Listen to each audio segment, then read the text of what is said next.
Donc là, on est plus avec Paul dans des politiques d'établissement, une autre forme de témoignage avec Paul et puis... Donc on s'est partagé le travail avec Yvon Madé. Donc moi je vais vous parler de la politique de l'établissement et puis Yvon va vous faire présenter un cas précis de contrat. Donc voilà, donc d'abord on est dans une commu et un IDEX, donc il y a aussi un impact sur l'ensemble de notre stratégie sur la valorisation. Là, je veux juste rappeler quelques chiffres sur la taille de l'université Pierre et Marie Curie et vous faites aussi son extension géographique qui a aussi un certain nombre d'impacts sur tout ça, parce que nos stations marines sont très impliquées dans la valorisation. Et donc on est aussi l'idée c'est de construire une politique globale pour pouvoir être performant et aussi pour pouvoir convaincre les chercheurs qu'il y a un intérêt à valoriser, parce qu'il y a, comme on a entendu tout à l'heure, quelquefois des résistances ou des gens qui considèrent que ça ne fait pas partie de leur mission.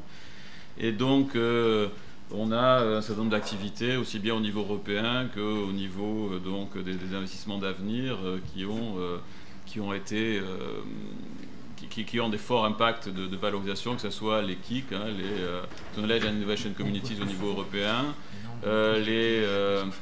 des infrastructures de recherche en biologie santé sur nos stations marines, les IHU et aussi 3 instituts Carnot qui étaient dans la liste qui nous a été montrée tout à l'heure, l'Institut de la Vision, Curie Cancer et l'ICM, qui sont soit partagés avec d'autres partenaires. Et on a aussi ce problème-là, on a 52 partenariats différents, des UMR avec jusqu'à 7 partenaires, donc c'est pas toujours facile d'arriver à faire ce genre d'action. Alors, on a développé au cours des années tout un ensemble d'outils et de politiques.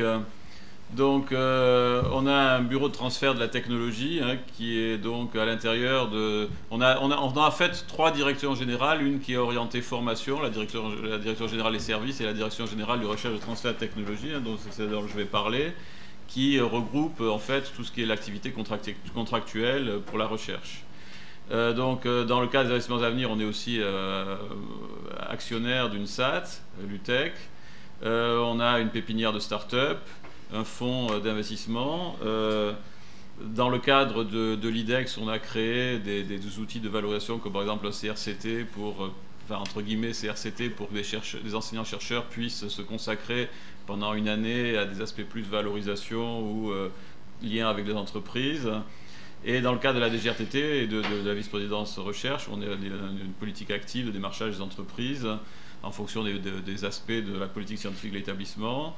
On va organiser des réunions avec des industriels et puis sensibiliser la communauté, et ça se fait aussi de façon concertée. Certaines choses sont faites par la SAT, d'autres par la DGRTT. Et puis aussi on veut favoriser l'entrepreneuriat, donc y compris au niveau des formations. On a des formations à orientation et insertion professionnelle où cet aspect-là est évoqué, qui commence dès le L1. Il y a un programme pépite au niveau de la commu.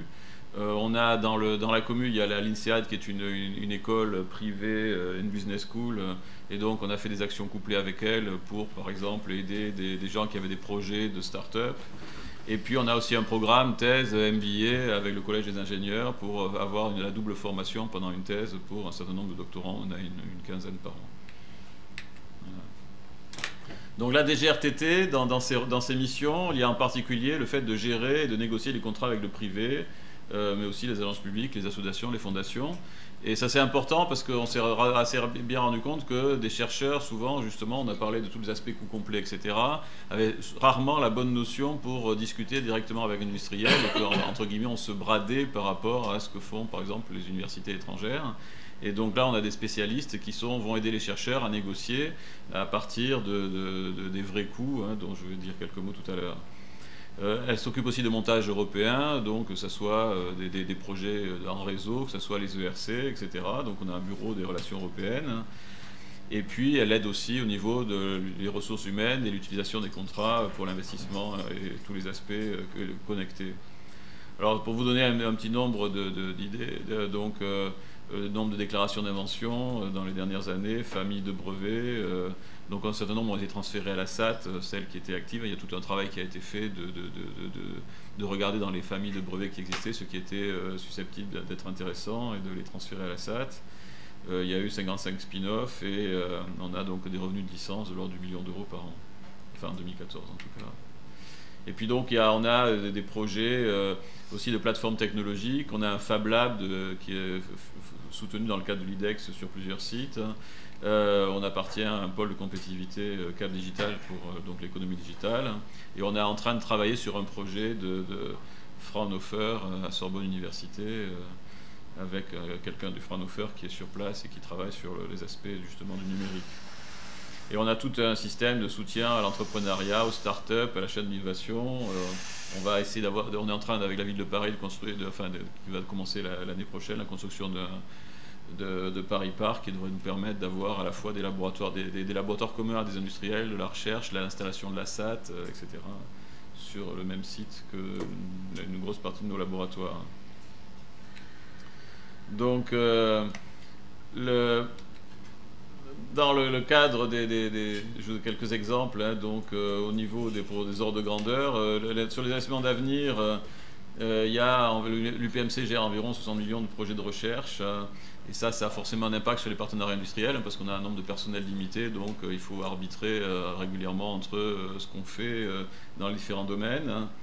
Alors on peut avoir des contrats exceptionnels, comme on a eu par exemple en 2011 avec Fovea, Sanofi et Total en 2013. Mais sinon, notre volume de contrat est assez stable. Or, ces contrats très spécifiques, de l'ordre de 5 millions d'euros par an depuis 2009. Évidemment,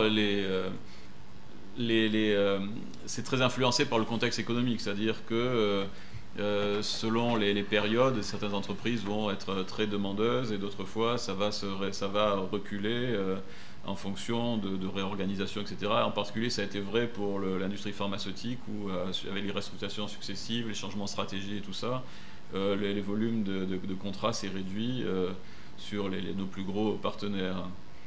Et puis on a aussi développé dans les dernières années des conventions avec des acteurs internationaux, genre GSK ou Boulanger. Alors, on a développé, pour recouper l'exposé précédent, donc un outil d'évaluation des coûts complets, l'évaluation des coûts complets qui est un outil qui nous permet d'être capable de calculer le coût d'une formation, le coût de la recherche dans un laboratoire donné. Donc là, je ne vous présente pas tous les détails, mais j'ai quelques slides s'il y a des questions pour vous montrer comment on procède. Et donc ça nous permet, par exemple, quand on discute dans les discussions budgétaires avec les composantes ou avec des unités de recherche, de pouvoir présenter le coût de la recherche faite dans un domaine particulier, dans une UMR particulière, par exemple. Ça nous permet aussi d'avoir mis en place un système de coût complet pour moduler la tarification des prestations de plateforme et facturer les contrats de recherche. Et donc pour les plateformes, on fonctionne exactement comme ce qui a été vu, c'est-à-dire il y a un tarif interne, un tarif académique et puis un tarif industriel. Et puis ça a aussi montré, par exemple, que dans un certain nombre de cas, des contrats nous coûtaient beaucoup plus cher que ce qu'ils nous rapportaient en fait, et donc ça permet de changer un peu l'état d'esprit des collègues sur qu'est-ce qui est intéressant à faire et comment il faut se positionner. Ça nous permet aussi quelquefois de dire que sur les préciputes, le coût qu'on n'y est pas, mais ça c'est pas vraiment original. Simplement, sans dévoiler quelque chose, est-ce que vous avez détecté une typologie de contrat qui coûte plus qu'il ne rapporte? Il y a un certain nombre de contrats publics, par exemple, ne serait-ce que les investissements d'avenir, par exemple, clairement, avec simplement 4% de frais de gestion qui sont passés à 8%, et encore, je ne suis pas sûr qu'on se soit vraiment encore en action. Là, c'est clairement pas suffisant. L'ANR, avec le préciput de 11%, voilà. Donc ça confirme absolument, ça confirme complètement tout ce qui a été discuté dans ce cadre-là.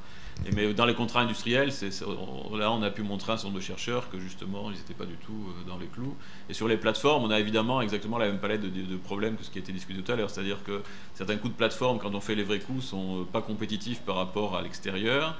Mais il y a aussi le fait que, comme on avait discuté dans la réunion du bureau des vice-présidents recherche l'année dernière sur les plateformes, il y a aussi de plus en plus d'actions de certains industriels qui font des recours en disant qu'on fait de la concurrence déloyale, par exemple, etc. Donc il y a vraiment là un travail complet à faire qu'on a entrepris. Et on a les deux modèles. Donc on a une partie de nos plateformes, par exemple en chimie, elles sont gérées dans des fédérations de recherche qui regroupent plusieurs laboratoires. Dans le secteur biomédical, on a créé depuis le contrat précédent, ce contrat actuel qui a commencé le 1er janvier de l'année dernière, on a lancé des UMS pour regrouper l'ensemble des plateformes dans un domaine donné sur tous les sites. Et là, quand on fait les calculs, on s'aperçoit que des plateformes qui font la même chose, entre guillemets, coûtent de façon assez différente selon les sites. Alors, on a analysé un peu plus et on se rend compte quelquefois c'est parce que la prestation va plus loin. Par exemple, sur un site, ils vont avoir des ingénieurs de recherche qui vont faire des analyses plus poussées des données. Dans d'autres cas, on fournit les données brutes. Quelquefois, il y a plus de personnel sur un site que sur un autre. En fait, tout ça, ça permet de voir un petit peu comment ça se passe. Mais évidemment, du coup, les collègues ne sont pas toujours très contents quand on met en évidence ce genre de choses. Et en même temps, c'est vrai que pour gérer dans une période où les tensions sur les postes sont fortes, pour pouvoir gérer les attributions de postes, c'est extrêmement important de pouvoir se rendre compte de ce genre de choses, quoi. Donc, sur le long terme, c'est positif, mais sur le court terme, ça peut poser quelques difficultés.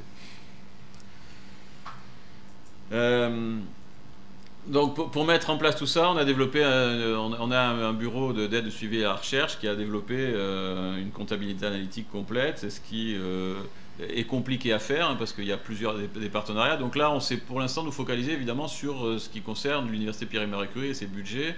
Et donc après, quand on a des laboratoires mixtes, c'est extrêmement difficile, même si on a développé évidemment des bons liens avec nos partenaires, on essaie d'avoir l'information consolidée, mais c'est souvent du déclaratif, c'est souvent pas évident, parce que les gens ne comprennent pas toujours exactement ce qu'on leur demande.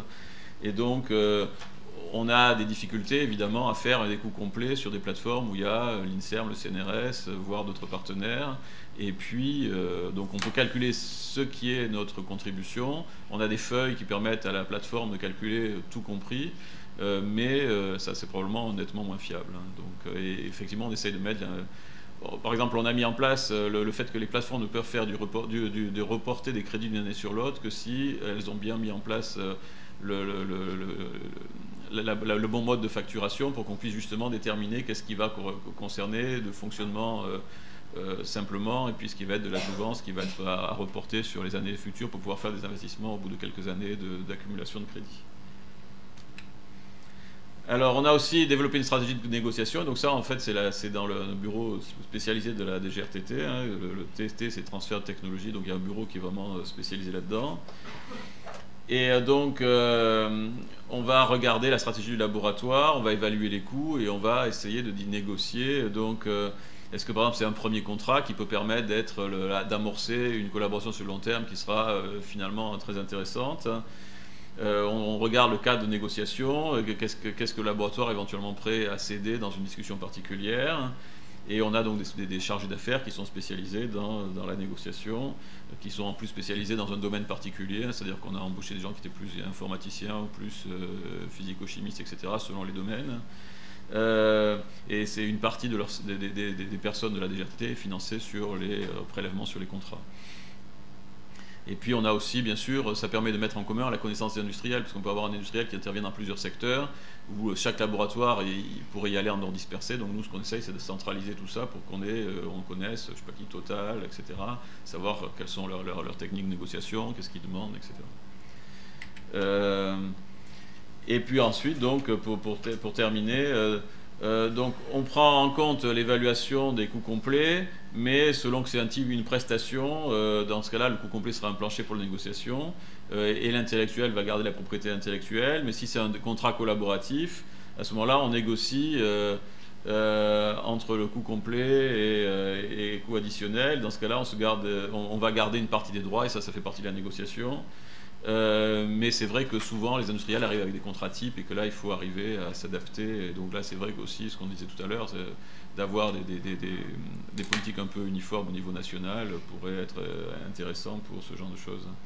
Et donc on a notre outil de calcul des coûts complets, on a des contrats types, et puis on a aussi des questionnaires justement pour déterminer les apports des équipes, les savoir-faire, etc. Puisqu'on disait, comme on le disait tout à l'heure, ça fait partie de la négociation. Voilà, je vous remercie. Merci. Donc la seconde voie, Yvon, si tu veux bien. Il y avait... Peut-être on a le temps de prendre une question directe à Paul.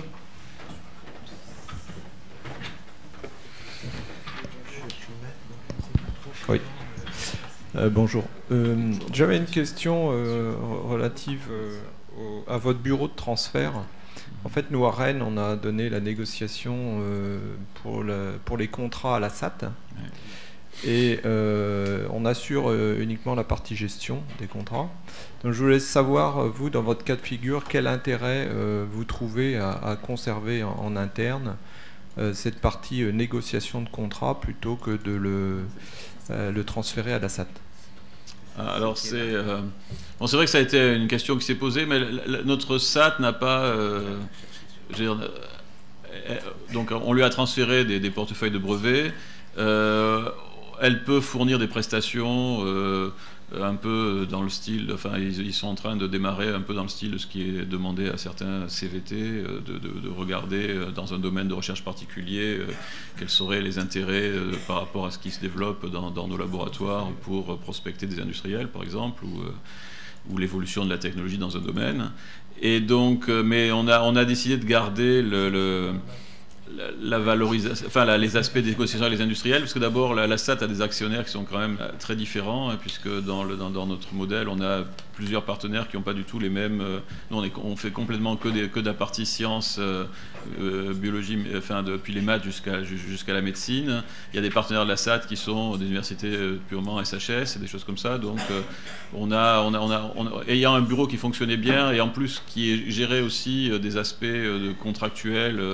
Plus partenariat public, on a considéré que c'était, au moins dans cette première phase, c'était important de garder toute cette partie négociation avec les industriels chez nous, surtout qu'on a aussi d'autres programmes, et puis comme enfin avec certains industriels, on a des programmes particuliers qui sont donc installés depuis longtemps, et ça paraissait compliqué de tout transférer à la SAT.